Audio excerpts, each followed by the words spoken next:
9 juta rumah mewah di Jepang kosong memilih tinggal di panti jompo. Kemudian suku Uighur di Cina dan kemerdekaan di Indonesia. Ikutilah konten ini dari awal sampai akhir supaya tidak salah paham. Selamat menyaksikan.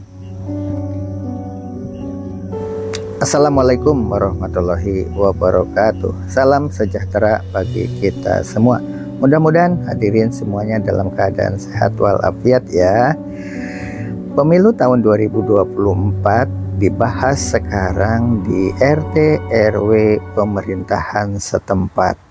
Dan tampaknya gaungnya luar biasa seperti diliput dalam video ini. Pada bagian akhir nanti suasana seperti itu akan kita saksikan. Mengapa ada perubahan-perubahan? Inilah barangkali yang akan kita bahas. Pemilu. Nah, pemilu itu kalau peraturan sekarang, maaf ini Pak Darmin ya, saya mumpung pada ngumpul ini, jadi saya jelaskan aja. Peraturannya sekarang itu umurnya panitia dibatasi 55 tahun. Jadi banyak sekali yang sudah nggak bisa lagi untuk tahun depan menjadi panitia. Jadi yang untuk yang maju itu yang di bawah 50 tahun. Karena apa? Pengalaman 5 tahun sebelumnya itu banyak yang meninggal. Jepang, Cina, dan Hari Kemerdekaan Republik Indonesia yang akan melakukan pemilu serentak tahun 2024 dengan dinamikanya yang benar-benar kita terbengong-bengong. Baiklah, kita mulai dulu dari suku bangsa Hui di Cina yang perlakuannya berbeda dengan suku bangsa Uighur. Padahal sama-sama orang yang mayoritasnya Muslim. Uighur itu diawali dengan salat berjamaah yang melampaui jumlah pada umumnya karena di masjid sudah penuh, lapangan juga dipenuhi begitu padatnya dengan orang-orang Islam Cina. Terutama yang datang ke situ adalah suku bangsa Uighur tadi. Karena banyaknya peminat untuk sholat di situ, padahal itu kan negara Tiongkok supaya diketahui adalah negara komunis.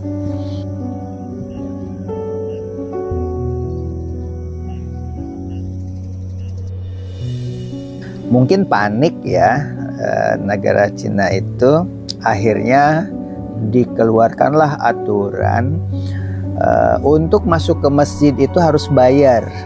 Jadi ada tiket di situ dijaga oleh wanita. Sejak saat itulah masjid menjadi kosong. Di jalan-jalan pakai CCTV. Ada aturan tidak boleh berjenggot, harus dicukur. Semua orang yang berjenggot dicukur. Kemudian tidak boleh sholat berjamaah di masjid. Wah, kalau masuk masjid itu harus bayar tiket dulu. Dan tiket-tiket itu begitu masuk juga ternyata di masjidnya itu dikasih garis polisi. Jadi tidak boleh masuk ke lokasi-lokasi masjid itu. Jadi masjid itu hanya sekedar tempat wisata. Dan ada barak tempat jutaan umat Islam yang melanggar aturan seperti jenggotnya panjang, kemudian melakukan sholat di masjid berjamaah, kemudian bulan Ramadan itu melakukan puasa. Kalau itu ketahuan sama pemerintah, maka disediakanlah di barak-barak. Dan itu ada di videonya ya, bisa ditonton. Itu barak untuk orang-orang Islam yang melaksanakan kegiatan keagamaannya sesuai dengan ajaran yang dituntun berdasarkan hadis dan Al-Quran. Itu ternyata jutaan orang. Ketika negara Arab Saudi, kemudian negara-negara Islam komplain, bahkan negara non-Muslim juga sama komplain. Kenapa diperlakukan seperti itu? Itu kan hak asasi manusia. Maka berdatanganlah orang ke Uighur tadi. Apa yang terjadi? Katanya ini adalah tempat pendidikan, asrama tempat pendidikan menurut mereka. Padahal itu adalah orang-orang yang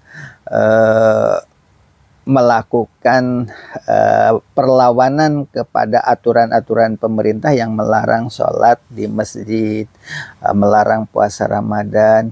Dan semua orang yang diwawancarai penuh dengan ketakutan, tidak ada yang berbicara belak-belakan. Semuanya tutup mulut. Semua yang ada di barak-barak itu tidak ada yang berani berbicara. Tapi CCTV di mana-mana begitu dipasang, dipantau, dan mereka rata-rata melakukan sholatnya sembunyi-sembunyi.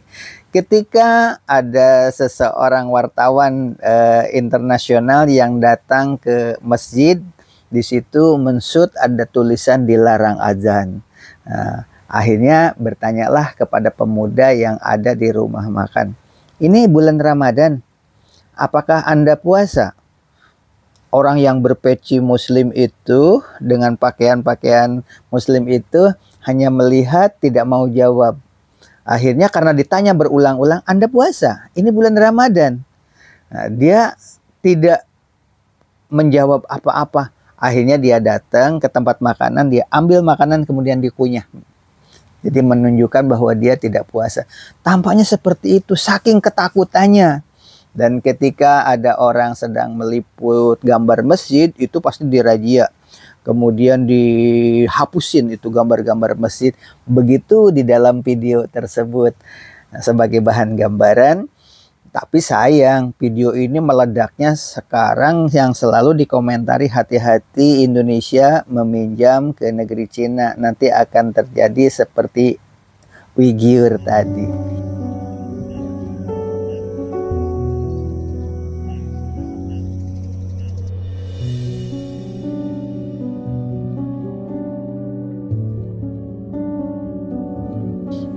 Nah, tampaknya ini meledak karena ada hubungannya dengan Indonesia pinjam ke negeri Cina. Video itu diedarkan kembali untuk memberikan peringatan kepada umat muslim yang mayoritas di Indonesia agar tidak terjadi seperti di Uyghur itu.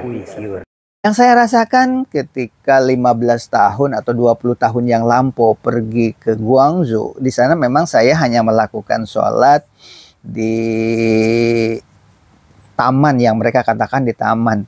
Di Guangzhou itu tidak melakukan sholat di masjid karena tidak ada masjid yang melakukan sholat Jumat. Di masjid Hui People School, sekolah muslim terbesar dan terelit saja, ada masjid besar di sana, tidak boleh melakukan sholat berjamaah. Diizinkan sholat tetapi sendiri-sendiri.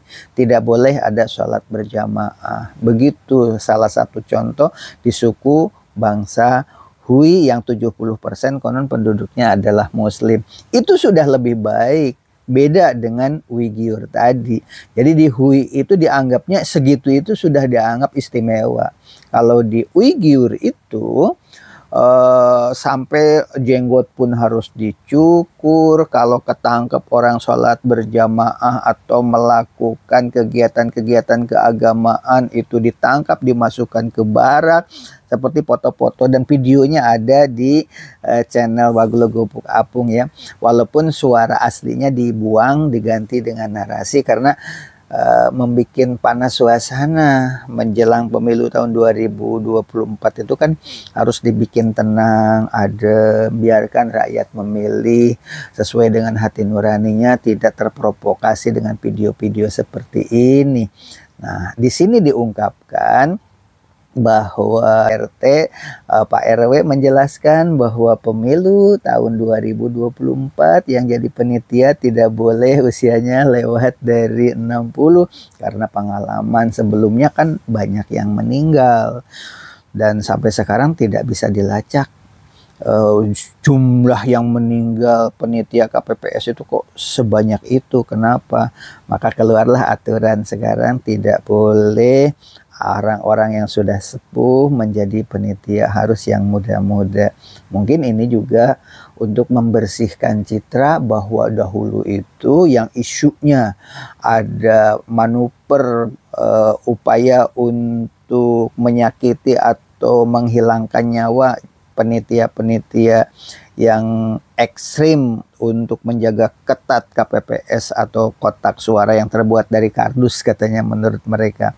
Nah, isu itu sekarang dinetralkan sehingga masyarakat paham, oh berarti dulu itu meninggal bukan karena ada permainan tetapi karena usia mereka sudah sepuh-sepuh. Itu nanti di video channel ini atau konten ini akan menayangkan sosialisasi di tingkat RW dan RT tentang pemilu tahun 2024.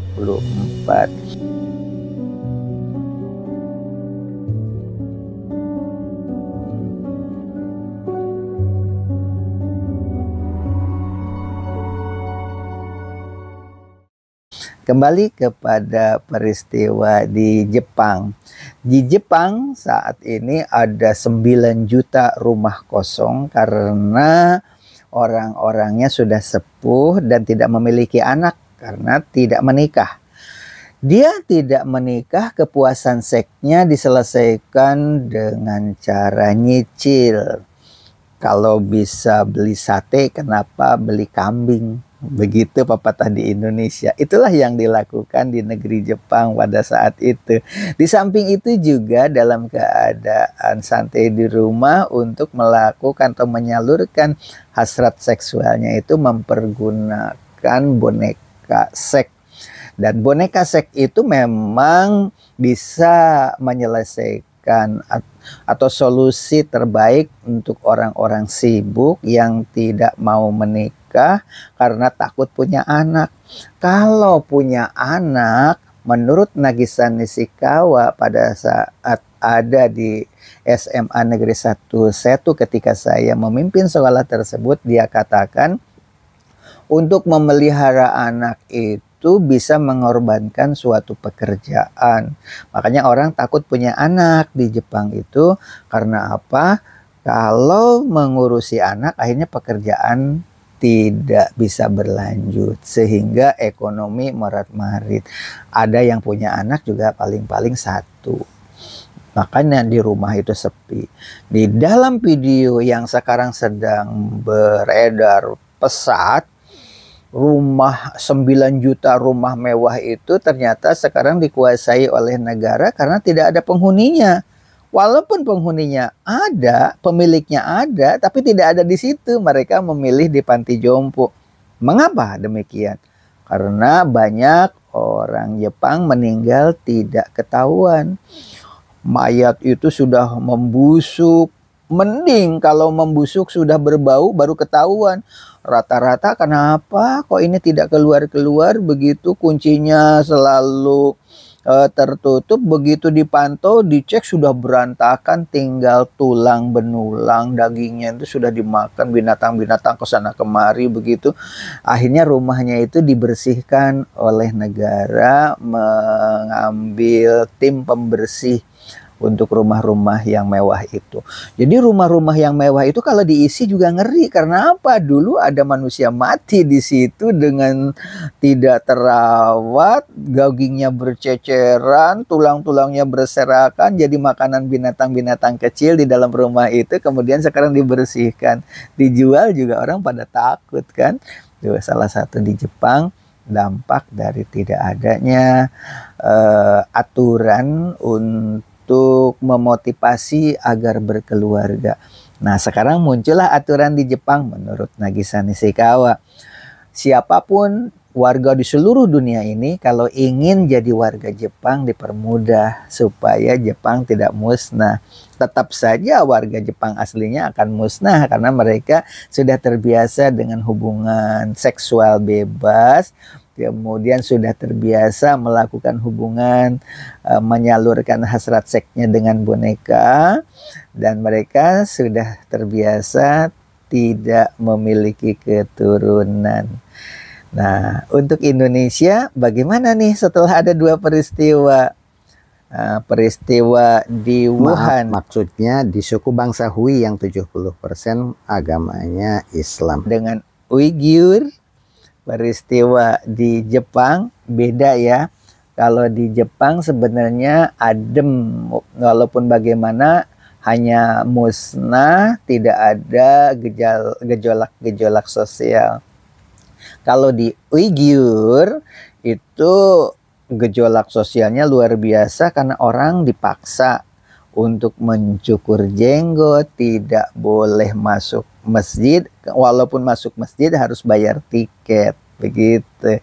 Dan di sana tidak ada orang yang melakukan sholat di dalam masjid itu. Ya, ditonton videonya yang lengkap ya di channel ini. Demikian barangkali sebagai informasi, mari kita pelajari dan berkeluarga yang sakinah mawaddah warahmah, memiliki keturunan yang baik, sebab yang dibawa ke akhirat itu diantaranya adalah doa anak saleh, selain harta di jalan Allah dan ilmu yang bermanfaat. Demikian, wabillahi taufik wal hidayah. Wassalamualaikum warahmatullahi wabarakatuh.